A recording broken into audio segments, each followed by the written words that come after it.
Il y a le mondial de l'automobile le jour et il y a le mondial de l'automobile la nuit. La nuit, eh bien, il faut nettoyer les stands, remettre les voitures en état et c'est toute une petite armée qui doit s'activer chez chaque constructeur. Et nous, on vous emmène dans les coulisses du stand Peugeot. À 20 h, quand les milliers de visiteurs ont déserté les travées du mondial de l'automobile, la journée n'est pas terminée. Chez Peugeot et Citroën, on s'active.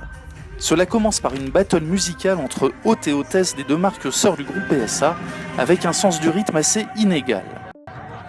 Une fois les derniers clients partis, affaire éventuellement conclue avec les vendeurs de la marque, il s'agit de remettre le décor à neuf pour le lendemain, selon une organisation très précise. C'est vrai que les gens ne voient pas vraiment ce qui se passe après la fermeture. Ils n'ont pas nécessairement conscience qu'il y a une vie sur le stand. Mais oui, tout à fait, il y a toutes les équipes qui commencent à intervenir sur les véhicules. Nous, on rentre dormir quand même. Mais vous pouvez avoir jusqu'à, je dirais, une quinzaine de personnes. Au cœur des préoccupations figurent bien sûr les voitures. Tous les soirs, il faut procéder à une inspection minutieuse des modèles exposés. C'est le travail de Gilles Saligo et de ses équipes. Sur celle-là, j'ai noté une frayure sur l'aile, donc c'est une micro-rayure qui va nécessiter une opération de lustrage. Et puis là, on a une petite dégradation là. Donc à ce stade-là, comme c'est superficiel, on va renoircir la zone. C'est ça à faire.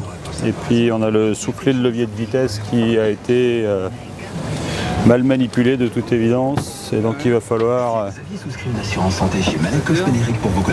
Là il est plus pris dans son... Là on a une dégradation qui va vraiment là pour le coup nécessiter de la peinture. Notre boulot c'est de faire en sorte que les véhicules soient dans un état similaire entre le premier jour du salon et le dernier jour du salon. Et au besoin, le stand dispose d'un stock de pièces de rechange.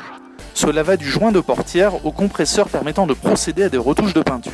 Les professionnels estiment ainsi que 15 jours de salon équivalent à 4 années d'utilisation normale pour les ouvrants et les sièges. Ça veut dire qu'il ne faut pas acheter une voiture qui est exposée sur un salon alors ? Alors, de toute façon, elles n'ont pas vocation en général quand on finit le salon. Ces voitures-là, nous, elles reviennent à l'atelier, quoi qu'il en soit. Ouais. Elles sont remises en configuration, c'est-à-dire qu'on change pour le coup tout ce qui doit être changé.